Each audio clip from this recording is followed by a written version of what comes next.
So it's great to be back here at Cambridge. Thank you for inviting me.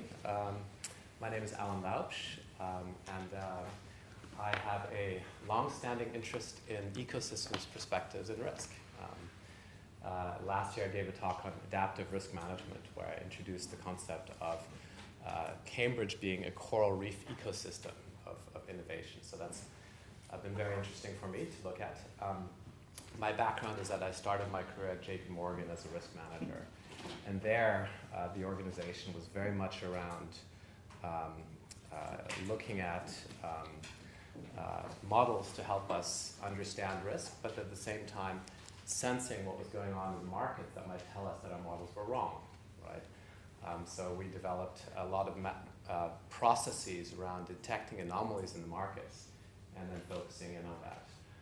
We ended up spinning off the division Risk Metrics as a separate company, and I did a lot of research around systemic risk and early warning signals, so very related to some of the work that you'll hear from Eugene later on. So that's a little bit of my background. And the topic that we will discuss together now is around tail risks, right? So how do we manage tail risks? Which means how do we identify them, right? How do we sense that something unusual is happening, right? And then how do we not only measure it, but actually manage it? How do we respond to that? So back to the ecosystems perspective, the book that I read on the plane ride over here from Bangkok, which was quite long, is called Lessons from the Octopus, from a marine ecologist. And I realized I should have been a marine ecologist instead of an engineer. Brilliant book. I highly recommend it. And essentially it's the story of how a marine ecologist essentially started working with US government in the wake of 9/11 to kind of look at how we might learn from ecosystems-based approaches to actually respond to these very asymmetric tail threats. Right? The world has changed where due to the power of exponential technologies and interconnectivity, very small triggers can amplify and cause huge amounts of tail risk. And the traditional responses to managing tail risk, engineering responses that I would have studied, don't really work because they're solutions, because they're invariable, right? So he talks about this ecosystem of fear that he sensed in Washington with 9/11, everyone having gas masks under the table. And then these responses that were engineered responses that seemed to make sense, barriers, metal detectors, right? Except they're uniformly implemented. There is no variability around anything. And pretty soon, people figured out, oh, you just have to put your hand over your pocket to get through with your keys, right? So ecosystems don't work that way, right? There's not a uniform implementation of defense mechanisms. So there are a lot of interesting perspectives. So what I'd like to suggest is that we look at things from a few different perspectives, from how do we manage tail risk from this individual perspective, right? What's idiosyncratic tail risk? And then how do we manage tail risk from a collective perspective that actually makes sense, right? And so with me, I have here an esteemed panel. You all know Mark and his work at the OFR. He'll be taking a systemic view on things. And then Marco, who is at the Bank of England, has done a lot of research on networks and has recently moved to a new department as well, where the concept of risk appetite and risk tolerance is quite an interesting discussion. And then we have Amadeo Alento, or how to pronounce Alentorn, who's with Old Mutual, but also has a background from the Bank of England, who has very interesting perspectives on how the industry now is developing methodologies and searching through transaction data to really understand, what are some fragilities in the marketplace around tail risk. So what I suggest that we do is we briefly allow each of our panelists to introduce themselves in terms of what are you interested in terms of the topic of tail risk management, and how can we learn from success? What have you observed in your experience as a financial practitioner? And I'll ask the same question here. What can we learn from success, right? Because that's ultimately what marine ecologists do. There's a lot to learn from failure, right? But a really important thing is to learn from success. What are some organisms that have been successful? And what have been some communities that have been successful at developing strategies to respond to tail risk, to actually manage tail risk? So over to you, Mark. You've got the floor. Well, again, at the OFR, we're interested in systemic sources of risk and vulnerabilities. And I'm going to talk about the things that I personally have been working on. We've got an annual report that gives the official view and is more comprehensive and probably better balanced than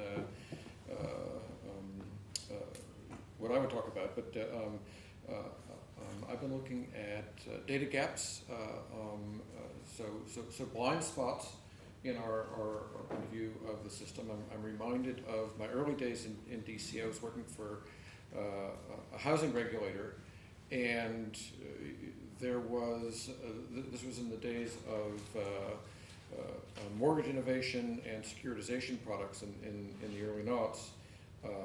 And if you read some of the trade press, folks on the front lines of the origination business, there were folks with their hair on fire who realized there was a problem emerging here. But from the supervisory side, the systems we had in place through traditional examination were set up to have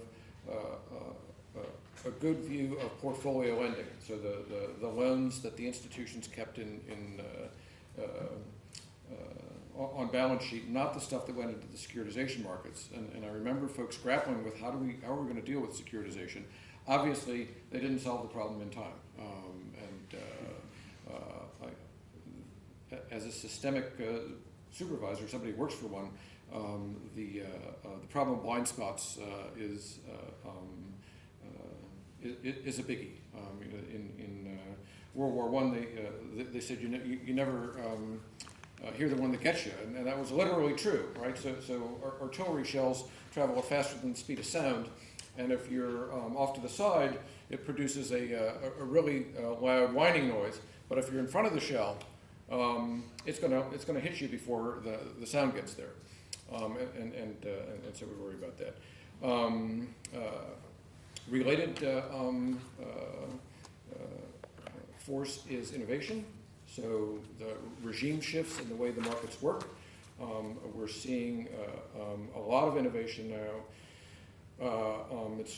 It's still at the entrepreneurial level, but it's being built to scale in alternative approaches to origination, and I think a lot of that is motivated by trying to avoid the burden of regulation that traditional banks face. It's going to be interesting to see how that plays out. It's still an unknown quantity. Network effects. So we've talked about, and you guys will probably have something to say about it. But there are things that emerge at the network level that you're not going to see at managing within your firm. So Andrew showed I call it network myopia. You know who your own counterparties are, but you don't know who your counterparties' counterparties are. So you are literally myopic in your perspective on the network. We've got a recent paper some of my colleagues have put out. Actually, they're putting it out. It hasn't appeared yet. They presented it. Looking at those second-order effects, and it turns out the second-order effects in contagion. If I defaulted my loans to Andrew, and I simultaneously default on my loans to the rest of you, the first-order effect is going to be an order of magnitude smaller, typically, than the second-order effect of all the subsequent losses that get imposed on Andrew. And that's looking at CDS market data. Endogenous risks. So there's an element of self-criticality in the financial system, and incentives for players to incentives built in within the system for players to take on risks. So if you're optimistic, you're likely to take on larger positions and get more concentrated. We saw this, for example, what's been called the volatility paradox. That is, as measured volatility dropped through the knots, people scaled up their risk exposures, and when volatility shifted, they were caught overexposed. And a final one is data quality. The quality of data in financial markets is mixed, and it's not as good as you would see in many other industries. There are a lot of reasons for that, but it's a big concern for us. Okay, wonderful, Mark. We will follow up on those. Marco, please, floor is yours. Thanks. By the way, would you like to sit down? How do you guys feel? Shall we? I'm all right, either way. Yeah, you sit down. You can sit down. Be cozy. Thanks, Hannah, for the introduction. Thanks, Mark, for raising these interesting points. So, like it's been said, I'm coming from, so I work at the Bank of England. I've done in the past research on networks, and in particular on payments and systems and in financial infrastructures. And because my background was really in game theory, what I was most interested in is really the play of incentives and the strategic behavior of people actually forming these networks or acting in certain financial structures.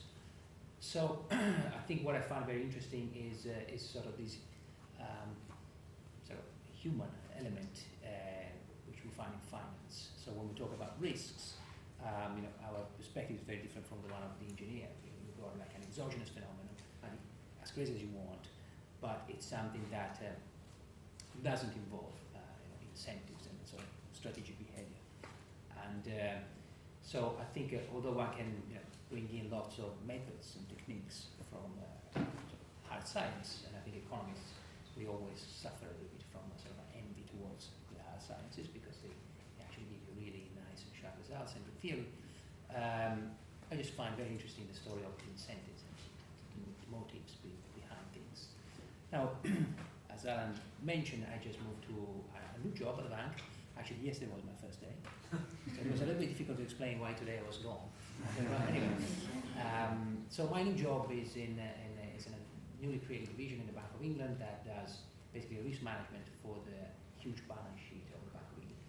Like lots of other central banks have balance sheets just following QE, basically exploded, became really, really big. So basically the bank decided to have, of course it was also doing risk management before too, but they decided to have a second pair of eyes in a kind of an independent structure within the bank, like commercial banks. There is sort of some risk management behind the front office, and there is a separate department that does an additional layer of reflection. Like I said, I don't know a lot about this job because I just started, and so I can't bring a lot of expertise and anecdotes about that. But something that really struck me is how different our job is from the one of sort of commercial bank or a risk manager for an entity as a hedge fund or a private investor. Basically because the objective of central bank is different from the one of a private entity. Right? Private entity wants to maximize profits, which means it will preserve its capital and possibly increase it. When it comes to a central bank, well, the central bank may decide to actually act as a buffer for the economy and kind of take on some losses. So there's a lot of discussion. I don't know much about that because I'm pretty new to that, but I see there's a lot of discussion, and I want to hear your views too, if possible, and Panelist view on how a central bank should see its role. So how should we look at tail risks? Bearing also in mind that a central bank is kind of, yes, it's a single individual, if you like, but it's strictly related to other individuals. For example, Bank of England central capital comes from the government, so there is a lot of sort of also political, if you like, and mechanisms in place. So should we say if we get a lot of capital from the government, and if we are ourselves bailed out by the government, how is this going to impact on our image, our credibility? How is this going to impact our independence in conducting, for example, monetary policy or operations, financial stability? So this is basically a complete new perspective, I think, on managing tail risks. which is probably specific for such a bank. So I'm personally interested in it. Someone can say, well, this is your business, so I'm not interested, but if there's any idea coming about this central bank, more than well. Great, thank you, Marco. We'll come back to that. Amadeo, what is this perspective from the private sector, from the perspective of an asset manager? I think it'll be a very fresh view on things here. Yeah, sure, thanks. So I've been working with tail risk for a number of years. I've actually started in academia, back at the University of Essex, a few of my former colleagues here in the audience, looking at actually extracting measures of extreme value events from option prices. So I was more of looking at a system-wide measure. Then I've also spent some time at Bank of England, like Marco, looking at similar issues of fragility across payment systems, banking networks. And now, over the last 11 years at Old Mutual Global Investors, really taking more of the asset owner, asset manager perspective, and looking at how can we successfully run effectively equity-based hedge funds, equity portfolios in a way that minimizes the likelihood of performance being significantly impacted by this tail risk. Our take on it is, as it's been mentioned before, a big component of this tail risk element is the human behavior and the overreaction of humans, effectively, to these type of events. From our point of view as asset managers, there are at least two ways in which one can look to mitigate these issues. Number one, it's a very clear decomposition of the risks that one takes. So in some of these presentations we talk about, okay, equity markets have fallen by 10, 20%, so on. But what's happening within the market? Those big falls in equity markets are driven by a number of things.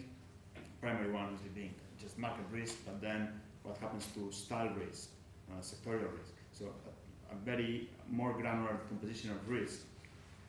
And then making sure that asset owners, which are ultimately responsible for allocating capital across asset classes, strategies, understand very well the risks that they are taking by purchasing a given fund, a given strategy, a given product.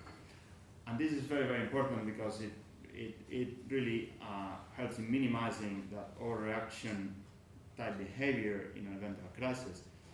If a client, asset owner that has bought a product understands well the risks and the downside risk of that strategy, that product, the likelihood of an overreaction and triggering a redemption just simply because it's big loss, it's very significantly minimized.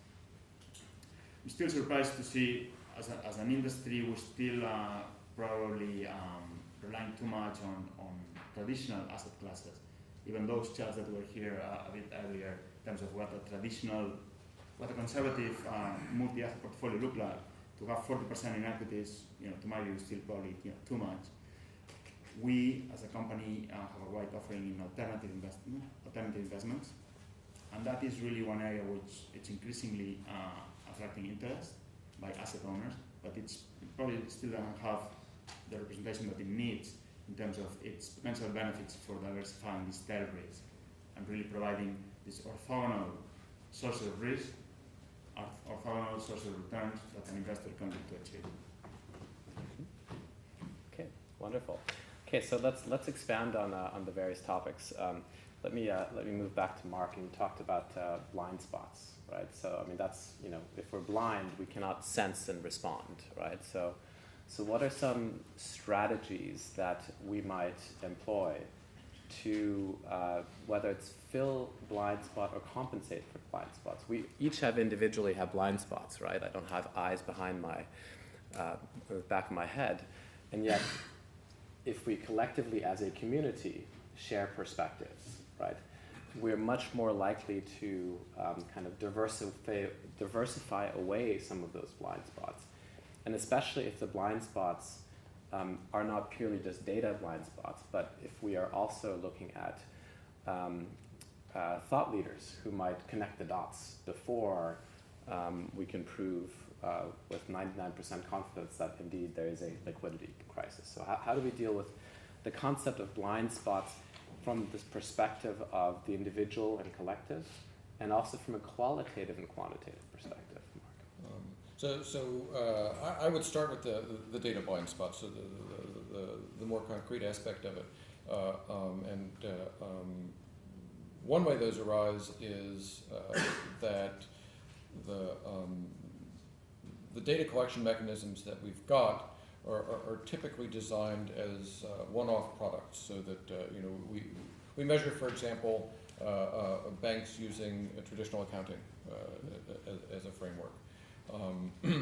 The securitization markets, those are traded markets. The data are much more diffuse. We don't have really good ways to integrate data from different sources in the system. It's still very hard work to do data integration. And one of the things that the OFR has been working on is to improve data integration techniques through standards. So the simplest example, but a really important one, is the legal entity identifiers, the sort of the most basic piece of the puzzle. There's a war story that I first heard from a colleague who was at Morgan Stanley back during the tech bubble, and he said that I guess it was either tech bubble or LTCM, doesn't matter. The word came down, get us all the exposures to IBM. So the minions ran out and they dug up all the contracts that involved IBM, and they probably came back after a couple of days. Here it is. And they started to read through the paperwork, and somebody said, well, which IBM is this? Because there are 50 or 60 IBMs around the world in different divisions. They had no idea. And so there was then a much longer process of going back and running these things to ground and figuring out, well, this is IBM Research, that's IBM London, etc. Result of that was that they completely revamped their internal identification systems. That's one institution. The other banks in the system have done the same thing, but now you've got localized systems that, from the OFR's perspective, for example, need to be integrated. When we get information from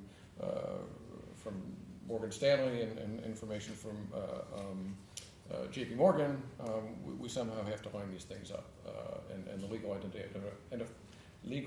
identifier system is global strategy for making that possible. That same sort of integration has to happen system-wide in other areas. So in identifying products, identifying specific contingencies and exposure types, etc. You also mentioned blind spots due to our conceptual frameworks and sort of the built-in way we think about the world, and we don't see things until it's too late. I think it's a huge problem. It's harder to address. At the OFR, one of the ways we address it is by having a very active research team. So, one of my jobs is to think of stuff that I didn't read in the newspaper, and chase down crazy ideas and see how crazy they really are. One of the things that I've been around DC long enough now to have seen this is the regulators go through this cycle where their industry is exposed to a crisis, they're caught flat-footed, and they say, well, we don't ever want to do that again. Let's staff up a research group to build awareness, which they do, and after a couple of election cycles, somebody new is in office, and they look around and they see a bunch of high-priced eggheads, and they think, well, my contribution is going to be to save the taxpayers money by disbanding the research group, and I'm sort of just in time for the next crisis to come around. One of the jobs of the OFR is to provide continuity through this cycle. That our last name is research. You can't ever disband our research group as the head of the agency. Good. Well, I think everyone here at Cambridge would agree with the not disbanding research. So. Good. Marco, just to shift topic a little bit, so you've got this huge QE portfolio at the Bank of England, right? And the same is true, at the Fed. The same is true at the Bank of Japan. What are some tail scenarios around kind of the exit of that? What are some ranges of scenarios from sort of, it could be really bad to this is sort of, what we hope for, to something in between. Can you give us some kind of a sense of that? And as well, some kind of early warning indicators that we might look at, which might make one scenario more likely than the other, not in terms of getting any inside knowledge, but just in general, what would you look for? Right. Well, I think that's a bit of a difficult question somehow. I mean, part of that, yes, even if I knew the answer, sort of, it would be difficult for me to answer anyway. But generally, I don't know much about that, I have to say. So, what I can say though is that again, there is really I think we have to define. My sense is that central banks really have to define and clarify their position in these scenarios. So what would they like to do, right? Is, for example, so if at some point you want to unwind your portfolio, right? How much losses are you prepared to take on that? Is it good to take losses on that? Is it good to present a bill to the taxpayers and say, well, we bought these banks at a price, we're selling it now at a loss, or not? And so I think even the interpretation of the scenarios that you can put up is kind of difficult, right? Because you don't know whether again, how to measure your success. I believe. So this doesn't really answer your question. This doesn't really answer your question, but it just presents how difficult the question is, even when you have to interpret the scenarios, right? Then again, the scenarios, typically are, about interest rates, what's going to happen about them, right? And although, of course, central banks do decide interest rates, they genuinely, we don't know what's going to happen to them and how quickly they can be raised. Right. So that's a key risk element right. to look at. Right. So we're close to a phase transition, right? In interest rates, it's that's what everyone's looking for. Fed will raise rates most likely. Some people say, "Oh, great! Finally, they do it. That reduces uncertainty. That's good for the markets." Then others kind of think, "Are certain emerging markets really ready for that?" Right?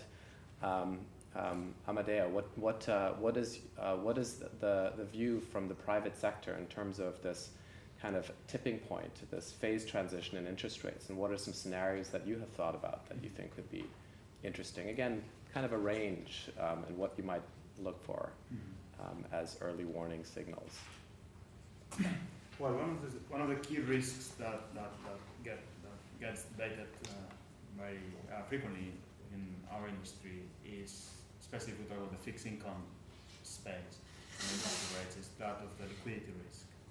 So fixed income instruments are such that the liquidity that you can naturally find in the market is not really matched by the daily liquidity that funds that you use to access those assets have. So there's a big mismatch between the liquidity that those funds offer and the underlying instruments.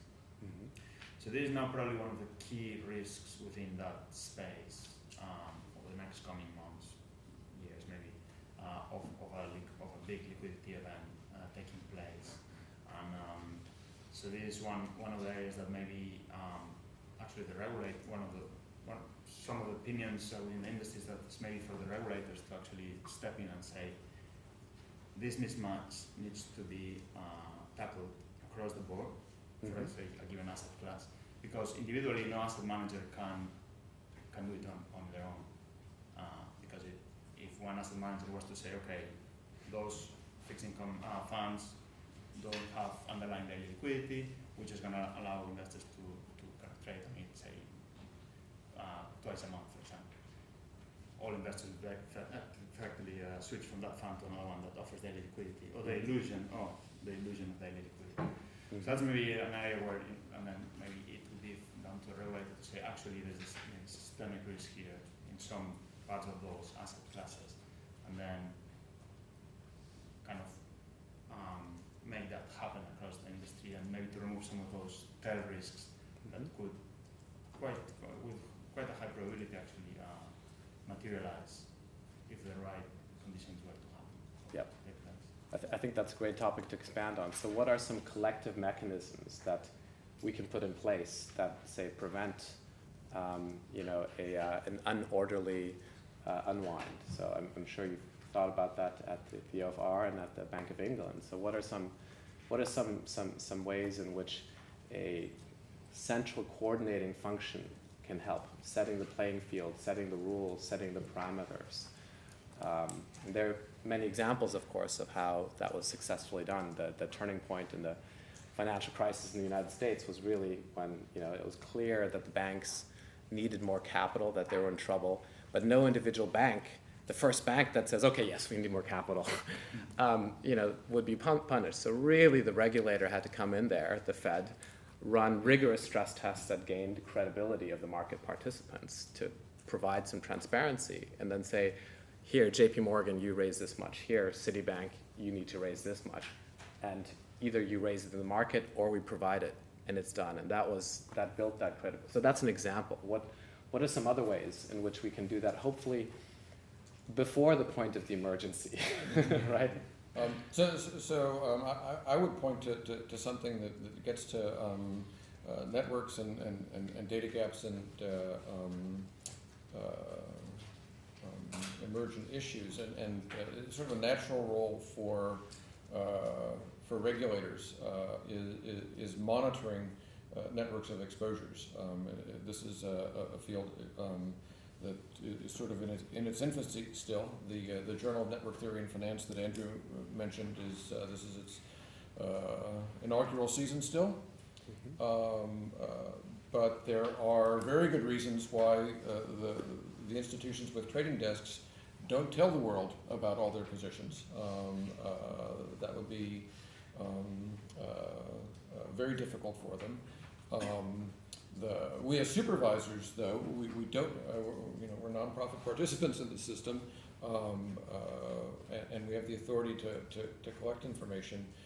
Doing that in a secure way, and then identifying network statistics that we could calculate and maybe share with the participants without revealing sensitive information could be a win-win.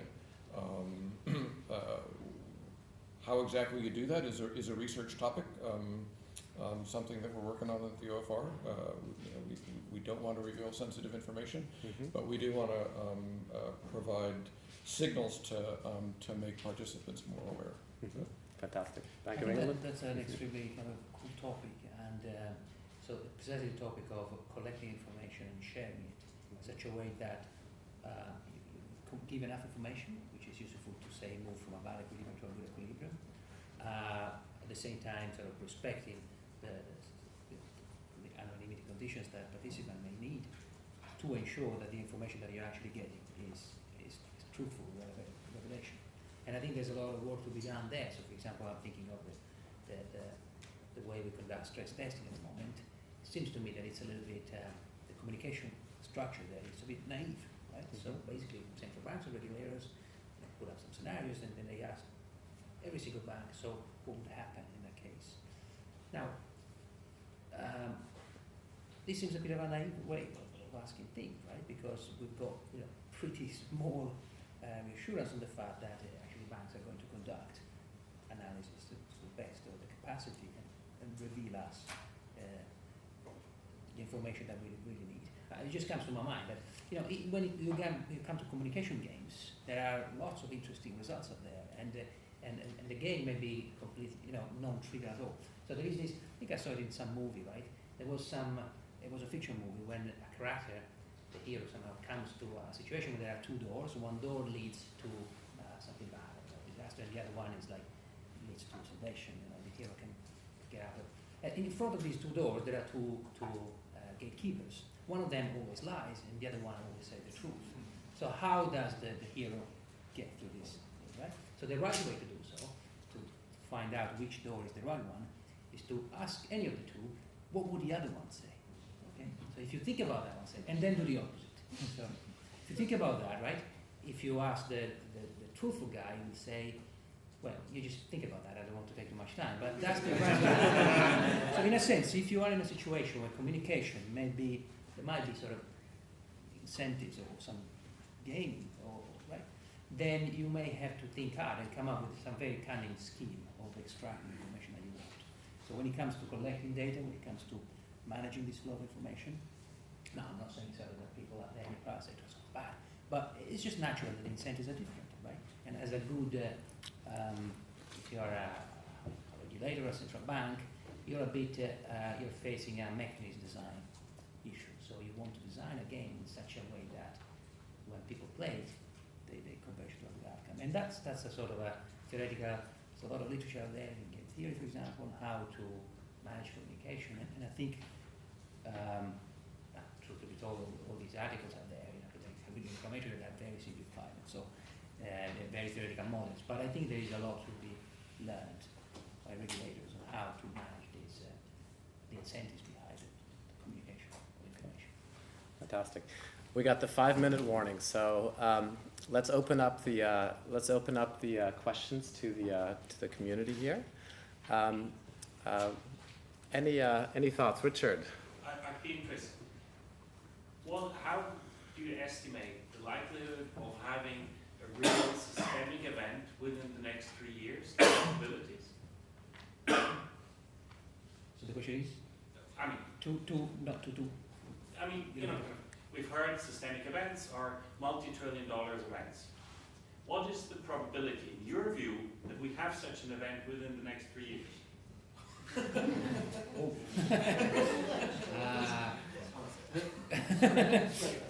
No, sure. Has anyone? Yeah, so I don't have a number in mind, and specifically, I have all the numbers out of mind. So I've been working on a project on uncertainty quantification that tries to get at these sorts of issues.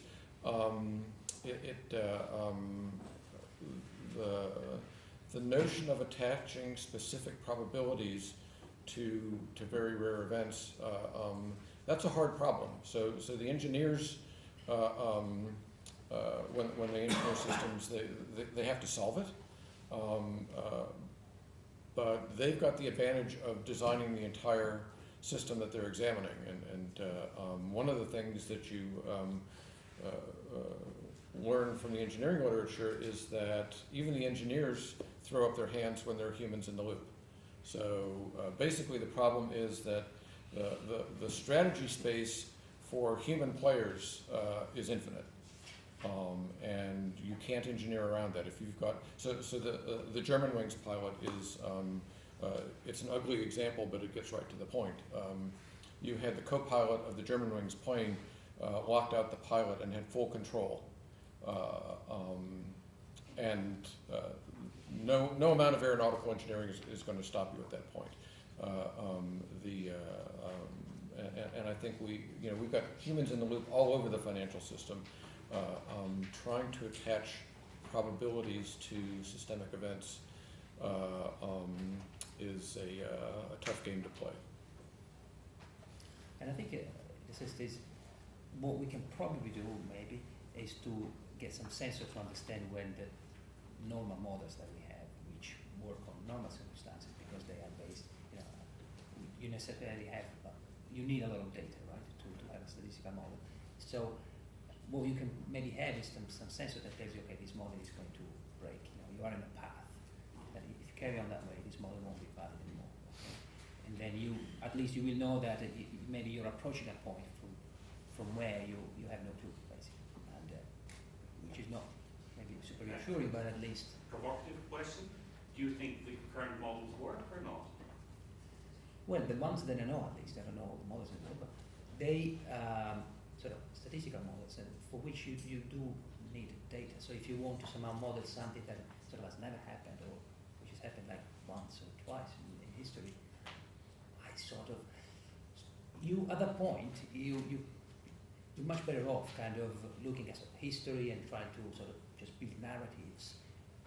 My feeling is that the best you can do, but you can't rely on those things that you would rely on right, on sort of an engineering type model, physics type model. That's where history becomes really important. So maybe, Richard, the question is, do you think it's above the historical average or not for the next year or two, right? That's it's like, cause so since the 1970s, we've had a crisis that we would recognise as a crisis once every 8 years. So, and guess what? We're 8 years since the last one. But it doesn't seem like there is any statistical bias that the longer period you go, the more likely you are to have one. It does looks like it's a random process each year. You throw the dice, right? So there is no, in earthquake terms, there is time histories, build up stress levels. So there's no apparent obvious thing for that. It is more systemic in terms of where are we in the cycle or whatever. So do we feel like the recent stress tests have made the system safer in the long from the historical average or not? I guess would be a good way of trying to phrase a question. Yeah, it's the trillion-dollar question we're all faced with. But what's interesting in terms of these cycles is that there's unfortunately a relationship to the system becoming too stable and therefore rigid, promoting excessive risk-taking. So it's no accident that right before the financial crisis, interest rates or credit spreads were at historical lows, equity volatility was at historical lows. And so, those are the kinds of structural, I think there's the triggers, and then the environment that a trigger is the most effective. And so that can, potentially that could be a forest fire now, very unlikely because it's very wet, right? Whereas when the environment is very dry and stable and has been stable for a long time, then from an adaptive perspective, organisms have not been under stress, right? And this is quite interesting. Any other maybe final questions? We have. Go ahead. Yeah. Yes. It's about networks. I found that chart fairly interesting, where you have, for example, the bank in the middle, and you know all your counterparties, but you don't know your counterparties. So the question is about, are you aware of an organization who is like the God who knows all these connections, put all the dots together? Could this organization be regulator, or could it be like the consultancy firms? Because you do mention the confidentiality of this information. That's the second question is about if there is a good understanding of this, interconnections.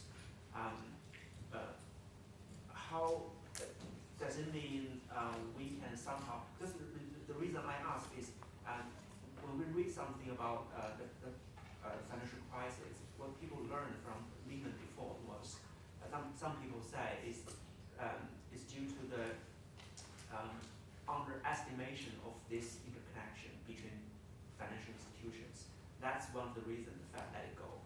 Probably looking back, it shouldn't let Lehman go. So if such a kind of information is available and this regulator is aware of that, would that information be used in a way to help us prevent similar kind of banking crisis happening again? So, short answer to the first question is no. That institution does not exist. The data collection is really just beginning in many ways.